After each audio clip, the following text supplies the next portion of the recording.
Hey, I'm your host, Mari Wagner, and you're listening to the Ever Be podcast, where faith meets lifestyle. I'm so excited you're here. Whether you're a new listener or a longtime follower, I know there's something here for you. Pull up a chair and listen in for insightful, real-life conversations and actionable steps on how to claim the full life God created you for. If you're a woman desiring to live a Christ-centered life in today's modern world, then this is for you. Welcome to Ever Be.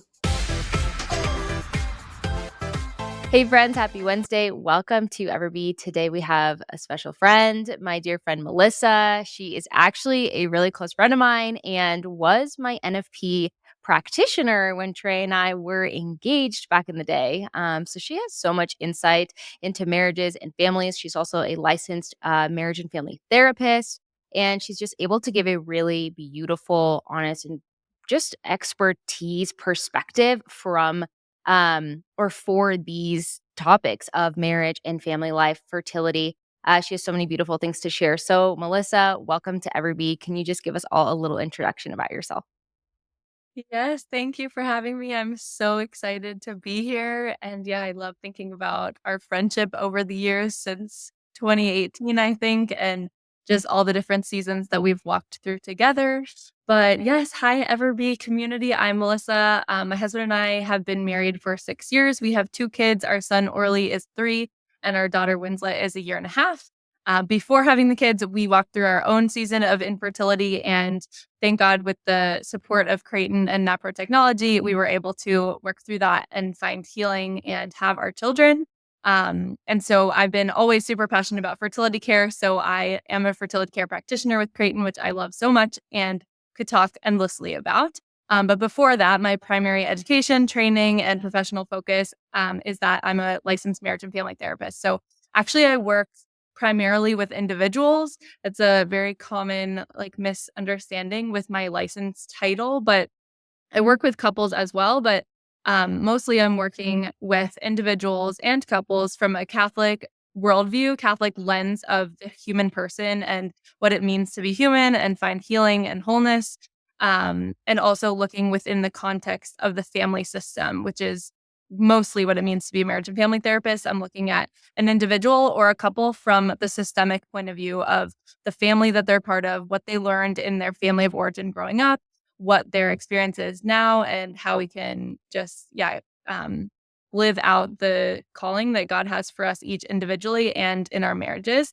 And so right now I'm in a season of raising babies and running businesses and That's loving beautiful. I all of love it. just the way that you just described that whole system because there's so many different things that go into how we approach our marriage, how, our relationship thrives or hurts, depending on our own experiences and what we're bringing into marriage. So it's much more complicated than we think. So Mhm. today we are going to be talking about marriage, advice for married couples, but also just diving a little bit deeper into the idea of building a strong, beautiful, healthy connection with your spouse. And I think that this can be something that people desire more of in like a wide range of however many years you've been married. Just because you've been married 1 or 2 years doesn't mean that like you never need improvement in your connection. It could be something that newlyweds are looking for, as well as people that have been married for a long time. So I'm Mhm. excited to dive into kind of like your tips and tricks, especially from your perspective as a marriage therapist. So I guess first question to start off, as a licensed marriage therapist, right? From your expertise, what do you feel like are common difficulties that people struggle with or couples struggle with? Do you have any tips or advice to remedy or avoid them? Yes, this is one of my favorite topics. I actually just gave a talk yesterday also on connection in marriage. It's like something so close to my heart, something that I love focusing on in my own marriage with the couples that I work with. It's such a beautiful topic to focus on and learn in. So, first thing I want to say is that what I learned in school back when I was in grad school and when I began seeing clients 8 years ago, on average, couples will wait 6 years from the time that they notice a problem until the time that they seek professional support, which What? is way too long. And by that point, usually one person is completely checked out and unwilling or uninterested in doing the work that therapy takes. And so my first tip is don't be average. That's the average. Don't be average. be proactive. We all have issues. I am a marriage therapist with a very healthy marriage, and my husband and I both go to therapy individually and together. We need it. It's good for all of us. We all have stuff to work on. We all have stuff to improve. I will say, because I am the specific population that I work with, I'm primarily working with Catholic young adult women and Catholic young adult couples or younger couples. And so, something I love about this community is that we tend to be a little bit more proactive about seeking healing and wholeness and personal growth and development. So, many of the clients that I'm working with in therapy are in the early stages. They're not waiting 6 years. They're like, we're not even married yet and we want to work on our relationship, or we've been married for 10 days and we want to work on our relationship, which is such a gift to themselves and to their marriages. So that's so good. It's not across the board that people are waiting far too long. And even if they are, like, let's say you've been married 20 years and you're listening to this and you're thinking like, oh my gosh, it's too late. It's never too late. You're never too disconnected for God to bring reunification and reconnection. But the sooner that we can work on our issues, the better.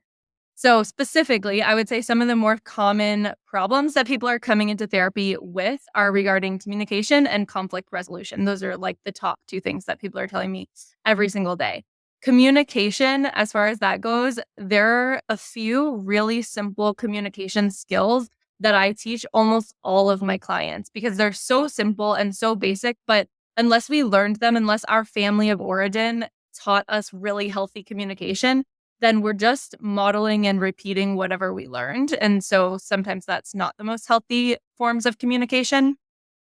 I'm actually working on a resource right now to compile these like really simple communication skills and share it with everyone. So stay tuned for that. Not sure if it's exactly ready when this is launching, but at some point that's just like really simple, just a few things, but to give people something to work on right now, I would say when it comes to communication, people are often thinking about what they're going to say.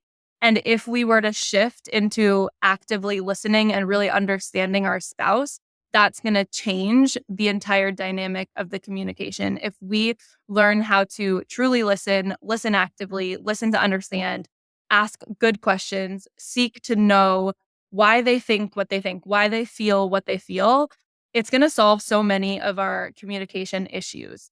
And so a simple tool for that is to just start asking after your spouse has shared something, let me make sure I'm understanding you correctly and then reflect back what you think you heard. Because chances are, especially if there's a lot of conflict in your marriage, you probably didn't hear what they meant to say. And they maybe didn't even say what they meant to say. There's just so much misunderstanding that we can clear up if we're actually seeking to understand what the person is saying and really listen. So that's like something so simple. If you just start saying, let me just check and make sure I get you. Let me make sure I heard you correctly. It's going to clear up so many of our Yeah. communication Can I just say something about issues. that really quick?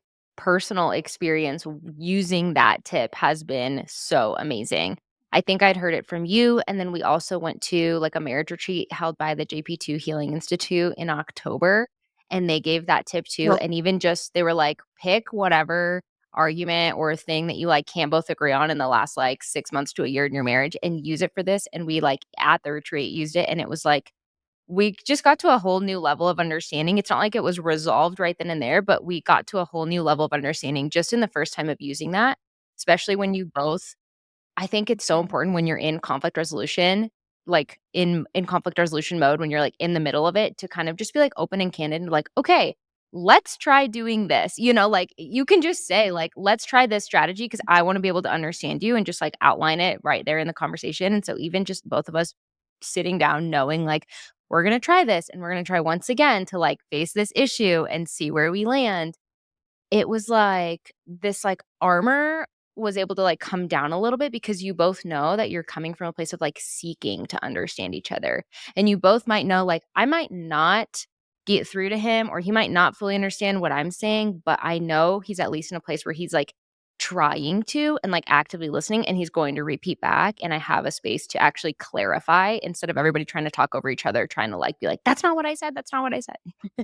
So it's really helpful.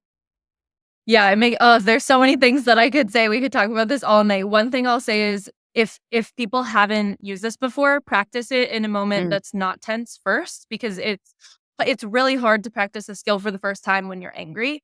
You just automatically go back to whatever you're used to. So I remember when my husband and I started using this in our early marriage, just like such a most ridiculous example.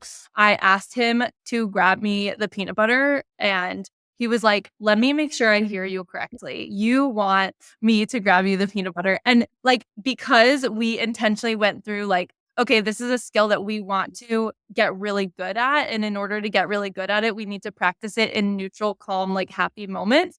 And so I just remember him practicing it in that moment, being like, you're nuts. But it was so helpful because then we've been able to use it so often in a I moment love that it. is higher conflict. And yeah, it's really hard to do that if you haven't already. And then just one more thing about conflict resolution, because you mentioned too, and that is something coming up so often with couples. I feel that yes, communication has such a big part in that, but also I think that conflict resolution has a lot more to do with the couple's connection, which is our whole topic today. But if we are feeling disconnected across the board or just day to day, it's going to be so much more difficult to resolve conflict when it comes up, when it's like a bigger issue that needs management, versus if we are putting energy into connection and intimacy and we have a healthy, holy, positive foundation to stand on when a conflict arises, we're just going to naturally be have a lot more skills and ability to work through that conflict if we were already connected to start with. So I would start with building the connection so that conflict resolution Yeah, that's becomes great easier. advice. I love all that and totally agree. Moving on to a slightly different topic, but still on the same vein of connection, specifically how to deepen it. Any practical tips you have to share in general are welcome, but specifically, I want you to touch on conversations. I feel like those are something that people, and ourselves included, have had trouble with in the past. I know, especially for us, this is kind of a personal situation, but like we spend so much time together because we work together, we live together, we have the same friends. Like pretty much the only thing we don't do together is work out because we go to different gyms. And so a lot of the times we'll sit down at a date night and be like, "So, how was your day?" It's like, "Well, I was with you. Like, I already know what you did today." And even for couples who don't work remotely from home together, I know a lot of times I've heard from friends like, we go to date nights and it's like, "What did you do?" And it's like, I just kind of hear about work, or you kinda just talk about the kids and you kinda lose a little bit of that, like, how are you individually, or, like, what else can we talk about besides just, like, the day to day? Do you have any advice? Let's just start there with the conversation. Do you have any advice on what to talk about, or, like, how to spark interesting and good connecting conversations with your spouse? Yes, I what you named it, like, those questions, "How are you? How was your day?" They're just awful questions pretty much most of the time that lead nowhere because we're conditioned to know that those Yeah. questions don't mean anything. Like, those questions are a greeting. You pass somebody in an elevator and they say, "How are you? How was your day?" Like, it doesn't mean anything. It doesn't mean you actually want to know about my day, and so we're just conditioned that those questions don't mean anything, and they don't warrant a real response. If I ask my husband, "How was your day?" It will give us no context, no information, no connection. He will almost 100% of the time be like, the same, stressful," like just a very generic, very like, "Okay, I don't want to talk about work" kind of response. But there's so many better questions that we could be asking. This is something huge. People are asking all the time. I have a free download with 25 conversation starters that I will give you the link so you can share it with people. But basically, things like, how did you see God today? What's one thing you learned today? Because even if you were spending the entire day with your spouse, you don't know the answer to those questions. So you know practically what he did. You know he was working, you know he was at the gym, but you don't know how he saw God. You Mhm. don't know how he felt loved. You don't know one thing he wished he did differently. So things like that, we can just open up the floor for a more dynamic, more meaningful conversation if we ask I love better that. questions. It's really just about digging a little bit deeper, and it takes work on both ends, I think. If we want a more fruitful answer from our husband or our wife, like, we also need to put a little bit of effort into, like, asking a more fruitful question. So I love those examples. And I didn't know about your freebie. I'm definitely gonna download that freebie because I know that you have a reel and we saved it and we've gone back to it on date nights. You have a reel that's like top 10 conversation starters or something like that. And we'll be like, oh, Melissa has this reel. Let's go back. So I'm excited to download the full guide. Okay, so let's just circle back to my first question because I asked it in like three parts basically. First question I asked within this whole bigger question was just like in general, now that we talked about like what do you feel like are the biggest struggles people have that are inhibiting that connection? Like, what are practical ways to actually increase and deepen connection with your spouse? Okay, so I want to give 3 practical tools that I find really helpful and I find are really helpful with my clients as well. So, number 1, if anyone is a Creighton user or familiar with Creighton, you're going to be familiar with Spice. And I find some people think Spice is like a little cheesy or kind of roll their eyes at it, but I think it's such a practical and such a useful tool. I use it in my own marriage. I share it with my therapy clients that have nothing to do with Creighton. So SPICE is an acronym for intimacy, looking at a whole person because intimacy is not just physical, it's not just sexual. Intimacy is our whole selves. And in marriage, we need to be focusing on intimacy in many different ways. So SPICE stands for spiritual, physical, intellectual, communicative, and emotional. And it's so practical. There's so many times my husband and I have felt disconnected that we've been like, okay, let's sit down, let's assess. Which of these areas are we doing well at? Are we connected in? And which of these areas are we doing poorly at? Are we disconnected in? And then we can talk about, okay, so let's say if we're feeling spiritually disconnected, we haven't really been connecting in a spiritual way lately. What does that mean? How do I appreciate connecting spiritually? And how does he appreciate connecting spiritually? Are we going to mass together? Can we go to mass more together? Is that possible? Are we praying together daily? How do we each appreciate praying together daily? Because for my husband and I, that's different. I connect most with God through the rosary, and he connects most with God through the divine office and the office of reading. So even that, having that conversation and like, okay, so maybe some days we can pray the rosary together, maybe some days we can do the divine office, and then we're both going to be growing closer to God while growing closer to each other. Even as simple as asking your spouse, "How can I pray for you today?" is incredibly connecting because you're getting to know the inner workings of their heart in a deeper way and understanding what's on their mind, what's on their heart, what are they praying for, and it's gonna help you know them even more. When we think about physical, I could talk so much about each of these, but physical is so much more than sex, although, of course, for married couples, that's incredibly important. Um, when it That's so much more dynamic. We need to be, kissing. Are you kissing for more than 0.3 seconds? And just in passing really quickly, are you actually spending time giving each other a long hug? Should never be underestimated. That's so connecting for couples. There's so much research on a hug that's like long and significant or a kiss that's long and significant. More than just a couple of seconds can be so connecting. Sometimes couples are just like passing ships in the night, not even talking to each other, not spending time with each other. Just like there's so much going on. There's kids and there's work and there's taking care of the home and there's so much going on. So just setting aside time to spend time together, have a meaningful conversation, share what goals are you working on? What are you dreaming of? Just life conversations is so helpful. So Spice is one tool that's really useful, really practical, really tangible.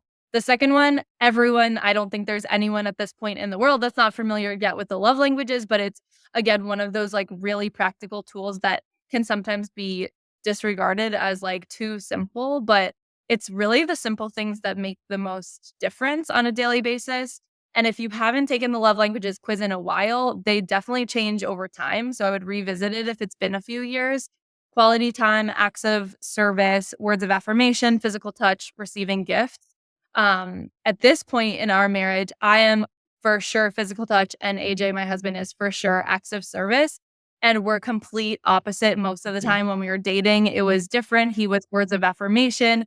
I was, I think, quality time. And so we just always have to know what is the love language of my spouse so that I can be intentional and they can feel connected because I'm going out of my way.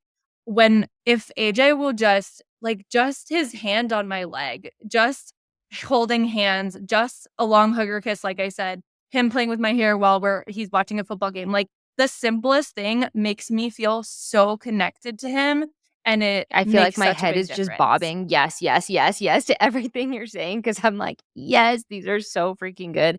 And I love revisiting the spice because I feel like that's, like, a nuance that, like, people haven't heard, but also always love driving back the 5 love languages because I agree. I think people have heard a lot about it and just kind of dismiss it as, like, "Oh, that's just, like, level 1 basics," and it's like, actually, it's really hard to master in our experience. We are the same as you guys. I'm physical touch, Trey's acts of service, and our natural disposition, I feel like, is to just initiate love in the way that we know best. So, like, if I'm, like, feeling a moment of, like, butterflies in my stomach, I'm like, "Oh my gosh, I'm gonna go hug him," or, like, "I'm gonna go kiss him," or, like, we're on the couch and, like, literally my foot could just be under his knee, and I'm, like, so content. And for him, he's just like, trying to love me by, like, getting up and filling up my water or, like, doing the dishes or, like, making breakfast while I get ready, and it's easy to miss each other sometimes if we're only loving each other in the ways that we receive love best, so it's never too simple, like you said, it's the simple Yeah. things that I really feel like drive it home. I know, Mari, we're in the same marriage. AJ sometimes is like, "I cleaned the whole house for you," and I'm like, "I I don't know. actually care if the house is clean." Like, it doesn't mean I'm like, I Yes. objectively Yes. appreciate the fact that you put in so much time, and I appreciate the fact that our home is clean. Like, it's not that I don't appreciate it, but I don't feel connected to you like that. I don't feel especially loved. Versus if you would just come up and, like, bear hug me, I will feel like the most loved wife in the And entire that I think existence of time. And it's like, I was just gonna say, yes, and I good. feel like the word there that feel like is good to use in your marriage or even for me to think about is, like, connection versus love, because I think, like, love is so big and, like, we never, like, "How could you not feel loved if I" like, we never, like, don't wanna make the person feel loved, but I think that word connection, it's like, "Okay, yeah, sure, I feel like you are loving us and loving our family and loving me by doing all these, like, chores for us, but I feel most connected when you hug, kiss, rub my back, whatever it is. So that's a really good Yes. distinction. Yes, and so last practical tip, again, go back to the basics, and I love what you said about the love languages. It's like, people are like, "Okay, but, that's level Mhm. 1 and I'm on level 10, and so I have to do these more things." Like, actually, most of the time we don't. We need to go back to the basics and do the simple things and do them really well, because even me, who has been married, again, like, we have a healthy marriage, we love each other so much, we go to therapy ourselves. I am a marriage therapist, and still I am generally terrible at loving him through acts of service because it's so hard, because it's not my love language and it's not my natural thought. And I have to put so much energy and effort into doing that. Okay, so last practical tool for increasing connection on a daily basis. So there are 4 points of connection generally. Like, this will be different, and especially for you, who you and your husband work together, so it'll be a little bit different. But generally, I think about 4 points of connection throughout the day. One when we wake up, one when we, like, part ways in the morning, one when we come back together at the end of a workday or whatever was going on that day, and then bedtime when we're going to sleep. And if we can either those 4 points of connection throughout the day can make or break a relationship. If you are at each of those points of connection, if we think about making eye contact, greeting each other in a warm way, like that we actually are interested in each other, we actually like each other, we, like, look forward to that connection moment, and then, like, embracing in some way, a hug, a kiss, just the acknowledgement of the presence of the other person, where it's so easy that the alarm goes off and you grab your phone and you go on your way and you haven't acknowledged each other, or somebody walks in the door. And I remember, like, early in our parenthood experience, I would be just so tapped out by the time that AJ got home from work. I'd be literally standing in the driveway. He would drive into the driveway. I would essentially toss him a baby and then run away because I needed some time to myself. And at some point he was like, "I that doesn't really make me Yeah. excited about coming home." And I was like, "You're totally right, and I need to figure out how to spend the last hour of my day before you get home in a different way, so that I'm not just, like, sitting, waiting, counting the seconds until you get here, but I'm, like, actually looking forward to seeing my husband, who I love and miss throughout the day." And it's not just about what I need, but it's about, again, making this a moment of connection. And so that makes such a difference. If we can master, like, those 4 points of connection, doing them well when we wake up, when we part ways, when we come back, and when we go to sleep, Yeah. it can make such a big No, I love difference. that. Okay, so earlier you talked about Creighton, you talked about NFP, so we're going to move into that a little bit because I think it's really important and still related to increasing connection in marriage. How can NFP help create more of a connection and even like spark a connection in the bedroom? So good. Love this question because I love the way that my Yes. worlds come together. Like NFP and marriage therapy are so connected to each other.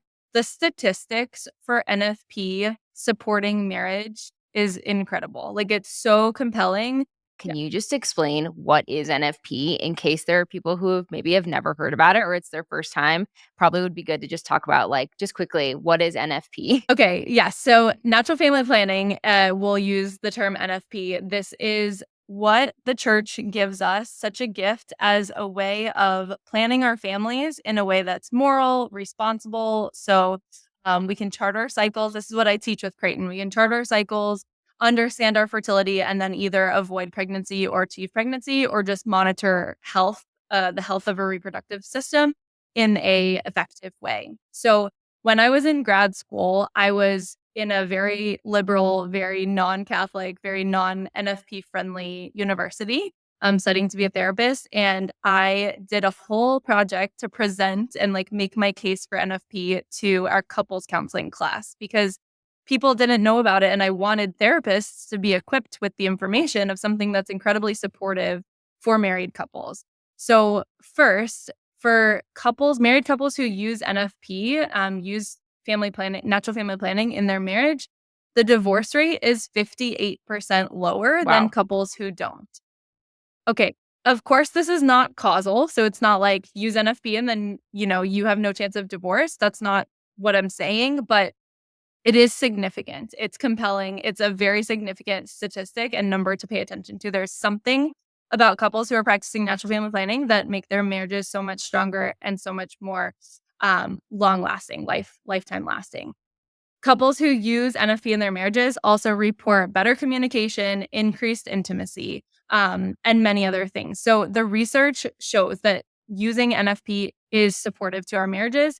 How? Okay, this is something that couples are learning together. So going back to SPICE that we mentioned earlier, the I stands for intellectual. This is a form of intellectual intimacy. Couples learning something together, learning a new skill together. It opens the door for daily communication about fertility, health, family planning, and communication is also another form of intimacy, good communication, having good, meaningful conversations. When we're using NFP, couples are supporting each other by going to sessions together. Even often, I'll have the man doing the charting, which is a great way for couples to work together and it be a couple's responsibility as opposed to birth control pills being a woman's responsibility or like condoms being a man's responsibility. But this is something a couple is working on together and being a team as far as taking care of it. So that makes such a big difference. And then as far as you mentioned, like the spark goes. So when my husband and I give the marital sexuality talk for our archdiocese marriage prep retreat. And my husband always describes this honeymoon effect that NFP gives, especially for couples who are using NFP to avoid pregnancy. That means that there's a time, which is the fertile window in the cycle, where the couple would be avoiding intercourse. And so during that time, we have the opportunity to be intentional with loving each other and connecting with each other in a way that maybe we did more of before we were married, before sex was happening. We were more intentional in different creative ways of connecting. And then it gives this opportunity to come together again and reunite and have this like wedding night experience all over again every cycle, which is so beautiful because if we use it that way, this like anticipation and time of looking forward to being together again, it can be so beautiful for keeping that spark alive. And just, yeah, having this honeymoon effect every single Yeah, no, cycle. I love Really that you talked beautiful. about all that because I think there are a lot of misconceptions about NFP out there. And I know you've talked a lot about them on your page as well before. But I think one of them is that people think that there's less intimacy in a marriage when you use NFP, when the reality is just looks a little bit different. But from what you were talking about and probably your experience with clients, you see that there's actually not just greater like physical intimacy, but greater like emotional intimacy as well within a couple. Would you say that that's true?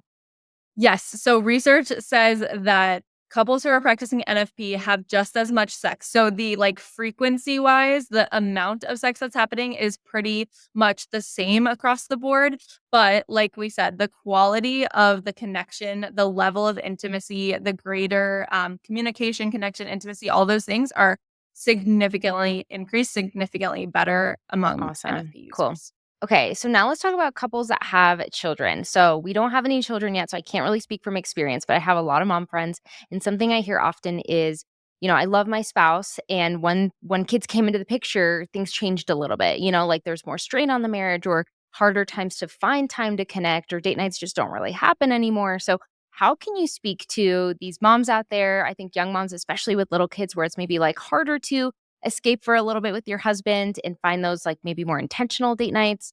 What advice would you give to them to kind of find that reconnection in their marriage?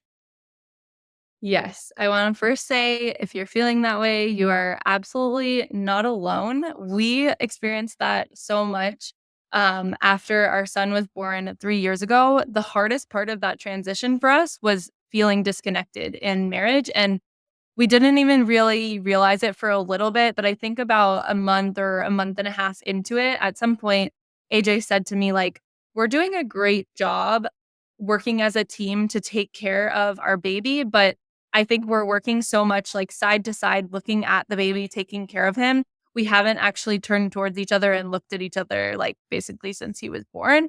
And he was right. And that was really helpful to just name that that was happening and then to come up with a game plan of like what can we do to reconnect and maintain our connection as parents now with especially with a little baby who everything feels urgent because a little baby, a newborn, or young kids are fully 100% dependent on you, and your spouse isn't. They're an adult. They can feed themselves. They can go to the bathroom themselves. They can take care of themselves. And so it's easier to neglect your husband or your wife or your marriage because you can get by, you can live where your baby can't. And so Dr. John Gottman, if anyone is not familiar with him, he's a psychologist specifically focused on marriages and has done over 50 years of research on marriages. Super great resource for married couples. But he found that 67% of couples experienced a decrease in the quality of their relationship in the first 3 years after a baby was born. So, just all of this to say, you're not alone. This is such a common experience. And this was the number one thing that people were coming to me with like, this is a problem. How do I manage this? How do I reconnect with my spouse? And so, because of that, because it was such a common question, last year in October, I launched my marriage connection challenge for new parents specifically. And actually, like it applies to all, the challenge applies to all couples, but the examples and the way that the language is just specifically geared towards that time of life because it's such a particular time of life, but it's a 14-day challenge with short videos every day. Every day has a theme, scripture, and like just a really simple challenge that you're able to put in. You're able to have the capacity to do these little challenges, even if you have a baby that's 2 weeks old. You can spend 2 minutes of your day connecting with your spouse in a certain way.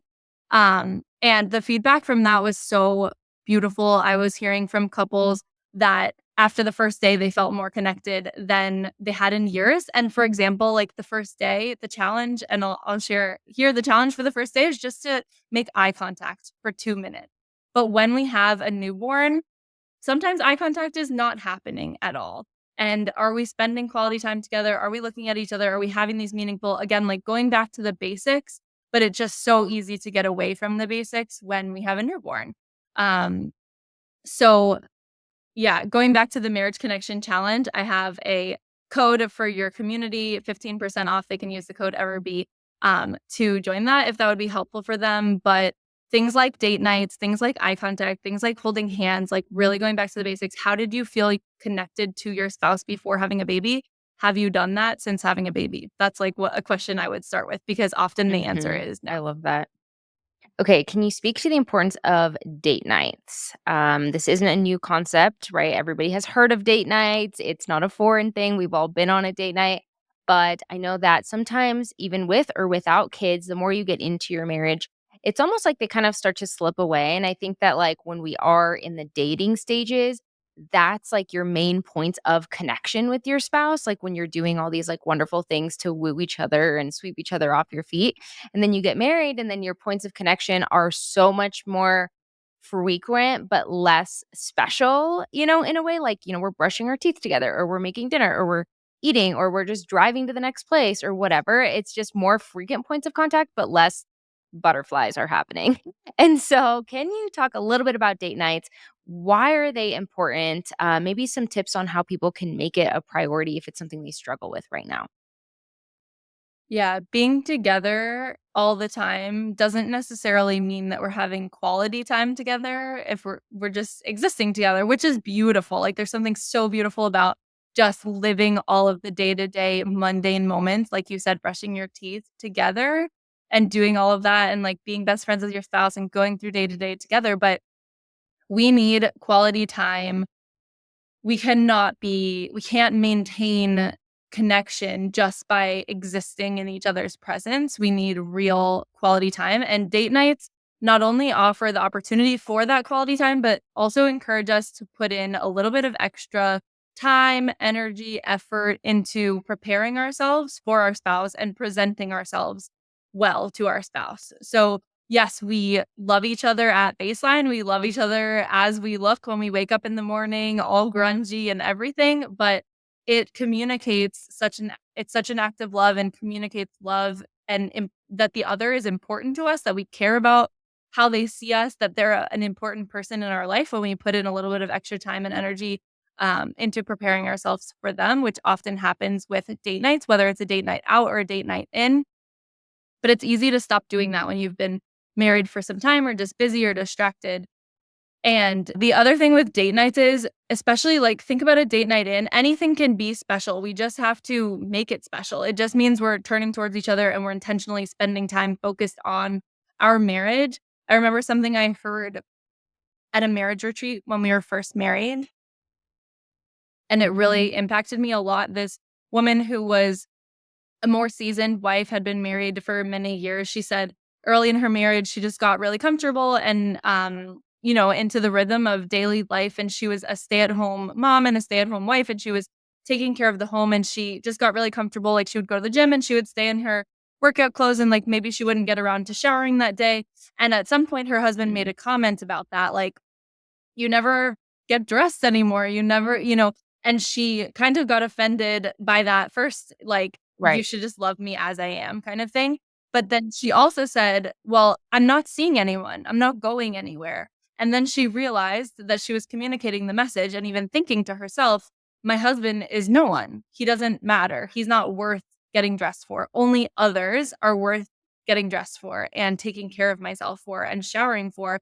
And she realized um, Yeah. how distorted that was, that the person who was most important in her life, who she loved most in her life, who she knew would accept her and love her no matter what she looked like, but she was also treating him as if he was the least important. He was not worth, only other people were worth her putting in the effort for. So even looking at a date night that way, of like, a date night could just be us having dinner together at home, but it just means I put care and energy into being here with you, and I care about you, and there was a little bit of extra thought Yeah, I put love the into whole idea of just making the effort to make things special, and even taking the effort to feel things specially, Like, I think one thing we talk about often with other couples is like, well, it just doesn't feel like it does when we were dating. Like, we can go on these dates, or we can, try and connect in these ways, but it doesn't feel the exact same.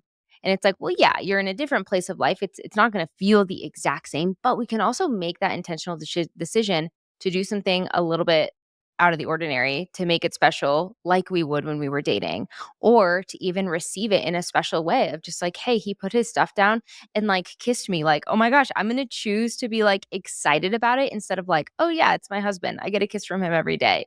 You know what I mean? So even changing the Mm. mindset on both ends of like, I'm going to make an effort to do something special and make an effort to like receive the intention in a special way as well, I think is a helpful tool there.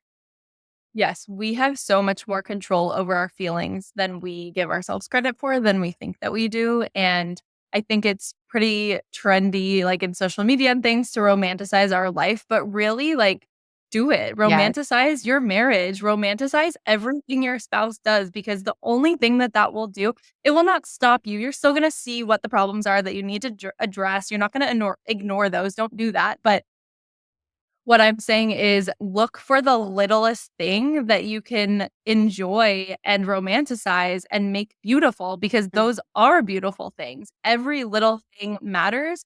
And the more we pay attention to the little things and appreciate them and express gratitude for them, the more our spouse is encouraged to continue doing more of that. So we should romanticize every Yes, little good thing absolutely. that we can. Well, this conversation has been so helpful and so fruitful. I know that I'm going to be taking so much away from this conversation today into my own marriage.